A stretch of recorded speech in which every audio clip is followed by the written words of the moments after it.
Marguerite Louise Robinson Jones, known to family, friends, and virtually everyone in Arkansas as Sissy, is our Easter Seals Arkansan of the Year. She is a state institution, and although most know her as a successful jeweler, she is much more than that. She is a woman who cares deeply about the welfare of others. She has contributed generously to countless Arkansas organizations and charities.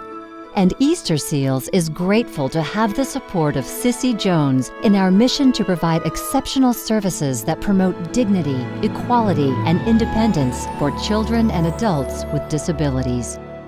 She sums up her philosophy of giving simply yet beautifully. God gives you two hands, one to receive and one to give. Easter Seals Arkansas serves over 20,000 Arkansas families, empowering those with special needs to live, learn, work, and play in their communities. Easter Seals programs teach and reinforce independent living skills that allow children and adults with disabilities to thrive as part of the community. At the heart of all these essential programs and services is Easter Seals' incredible staff that demonstrates love, dedication, and compassion on a daily basis. For 70 years, expert staff members at Easter Seals Arkansas have provided quality education and therapy to those with and without disabilities. We are pleased to honor Sissy Jones this evening, and we hope that you will join her with generous support for our children and adults with disabilities. 100% of your contributions to Easter Seals Arkansas remains in Arkansas. Sissy Jones's familiar business slogan is "Life's too short for ordinary jewelry." If she had a personal slogan, it would most appropriately be "Life's too short for an ordinary journey." Because for 45 years, she has overcome obstacles in her personal life while building a successful business as a professional jeweler. By anyone's measure, it's been a long and interesting journey. Jones was born in San Antonio in 1939, one of two daughters of Mary and Artie Robinson. Her father was a World War II veteran and a farmer. Her mother was a school teacher and a buyer for a department store. At the age of 10, Jones and her family moved from Texas to Gillette, Arkansas. I've heard a lot of stories over the years, and one that I can think of in particular is about the bees. Mom, tell us about the bees. Well, we moved to Gillette, Arkansas from San Antonio, and we were bored to death, and they wanted to put Sissy in I was a grade ahead of Sissy, and they wanted to put her up in the 5th grade with me, and Mother wouldn't let them because she said we can't be together. So anyway, Sissy, my grandfather told us that if these big bumblebees that have the white spot on their head, he said they don't sting. So Sissy and I decided to set our Mickey Mouse watches the same time at 10 o'clock in the morning, and we caught about a pint full of bumblebees. And at 10 o'clock, we opened the jar and let them out in the room. In the classroom? In the classroom. At school? We cleared the classroom.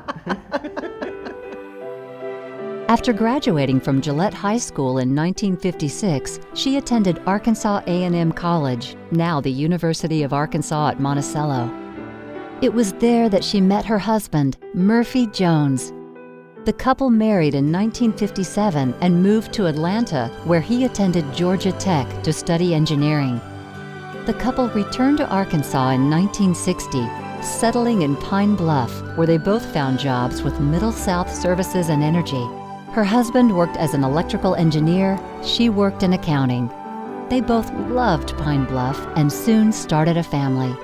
Jones's passion for interior decorating and antiques grew from a hobby into a job as a licensed decorator and antiques appraiser. So she eventually quit her accounting job and operated the new business out of her home. One day, Jones saw a log cabin on Highway 79 that was about to be torn down. She found the owner and asked if she could rent it. He agreed, charging her $50 a month. She borrowed $1,500 from an aunt and uncle to restore the building, and in 1970, her business became known as Sissy's Log Cabin. Well, we had antiques and decorating stuff all over our house. and we couldn't, you'd have to move furniture to get around. And so finally, I said, Sissy, we've got to get all this out of our house. You go rent a place and put it in there. So as we were leaving there, we saw this old log cabin built back in the 20s. And we went in to see about that and made them stop tearing it down. And we rented it, and from there on, it's just taken off. She made money any way she could in the decorating business, including selling vacuum cleaners. Her antiques business grew as customers began bringing in their furniture to sell on consignment. Well, when I was a child, I went to many auctions and we did many estate sales, and she was actually a jack of all trades. We would sell somebody some furniture, and then she would decide we were going to decorate their house for them. So we would go over, we would take the sewing machine, and before we left, we had the furniture placed, bedspreads, curtains made, sold them a Kirby vacuum in the meantime, and maybe even Tupperware for their kitchen. Jones's career path changed forever, though, when a customer brought in a lockbox full of jewelry. A friend taught her about estate jewelry. She hired a jeweler, implemented a layaway plan, and enrolled in a gemologist correspondence school to learn to repair and size jewelry and set stones. The rest is history. Today, Sissy's Log Cabin is the largest independently owned jewelry store in Arkansas, with locations in Pine Bluff, Little Rock, Jonesboro, and Memphis. She credits her son and daughter, Bill Jones and Ginger Cheatham, with the expansion of the business and an emphasis toward custom design jewelry. In fact, a jewelry trade publication credited Jones with creating the watch slide bracelet. The numerous awards on her office wall confirm her stature in the jewelry business. However, she attributes most of her business success to her faith in God. When I first got there, I was just so impressed because every day we would open this door, and even in the early hours, we would open, and the meetings were open. A devotional every morning. Still the same today. I'm wondering, how many businesses do this anymore? Well, it's unusual for a business to have a prayer every morning. That is something we do on every store every morning. As a matter of fact, we did not have bars on the windows for many, many years. Sissy just would put a little angel in the window of every store. And she just said that was our guardian angel and it was going to protect us. And it did for forever and ever. So her faith is extremely strong, and it's something that's perpetuated throughout our family and also our customers too. Angels play an important role in Jones's life. Angel figurines decorate her store. She wears an angel pin on her lapel and a diamond angel ring on her finger. She believes her guardian angel has protected her during her life journey that involves many twists and turns, both good and bad. She has endured a kidnapping and robbery plot, open heart surgery, a divorce from her husband that lasted 13 years before they were remarried, and an attempted robbery of her jewelry during a trip to Africa when she narrowly escaped with her life. Through it all, Sissy believes she has been truly blessed. She literally has been a mentor and a friend as well as family, and she creates in us a passion for this. She has the greatest passion for this business, and it is contagious. It's something you want to catch. So she's the hardest worker I know. She can run circles around any 20-year-old, I will guarantee you that. I've worked for Sissy for 18 years now, and she's taught me a lot about business and a lot about life. I truly believe that she's an angel and that God put her here for a purpose, because she's such a giving and caring person, and she changes the life of everyone that's around her. When I was at the point in my life where I didn't know if I was going to succeed or didn't know what I was going to do, if I wanted to be a baseball player, I wanted to be a baseball player, so I was never into the books and stuff. Well, Sissy kind of pulled me to the side and told me that there's life after baseball. And ever since then, I just realized that, the way she is just, she sees the picture. And that's what I really need in a grandmother, someone that can see the picture for me and help me through life and everything. And her faith, it's got me to where I am now, and hopefully stays with me. One of the main things that I really think makes me think of Sissy is a poem, and it says that, her mentality would be, losers live in classic style in a neverland called Someday I'll. They blame bad luck each time they lose, hide with sickness, drugs, and booze. Winners leave each day their last, not in the future nor in the past, and that day is today. And I can't think of a better way to sum up my grandmother than that. Her enthusiasm and her talent for sales are among the traits that have contributed to success in business. But she is quick to add that prayer and her strong faith have been key components to the jewelry store's longevity. Virtually all of her most important business decisions have been made after prayer.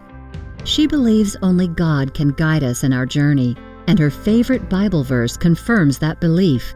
Proverbs 20:24 says, "Man's goings are of the Lord. How can a man then understand his own way?" My mother-in-law, Sissy, is probably one of the most generous people I've ever had the opportunity to know, to the point that she's helped me become more generous and has helped people that you'll never know she helped. And with money, with prayers, with clothing, with food, with rent, it never ends. And she never complains. We all say, to whom much is given, much is expected. So I've been in the family 30 years, so she's kind of raised me. This is an honor, well-deserved, and as my mother-in-law, she has instilled in me the importance of being a good mother-in-law, and I'm going to be a mother-in-law pretty soon. So her generosity and her love and her deep faith she's a trailblazer in the industry and for women in Arkansas, and I'm just proud to call her my mother-in-law. And I think that there's nobody that really deserves Arkansan of the Year more than she does. She's come from a long road, and she is very, very deserving of what she has. She's worked very hard at it, and nobody's worked harder than she has. Hi, Sissy. This is a blast from the past. I doubt you'll remember, but in 1976, you invited a 18-year-old little girl to come stay with you and help her transition to go to school at the University of Arkansas. Yes, it's Phyllis. How are you? I am so honored to have been asked by Bill to share my story and let you know just how much I appreciated you, and in my eyes, in my heart, you were Woman of the Year in 1976. Congratulations. Tonight, we are thankful that Sissy Jones's extraordinary life journey has led her here in support of Arkansas children and adults with disabilities.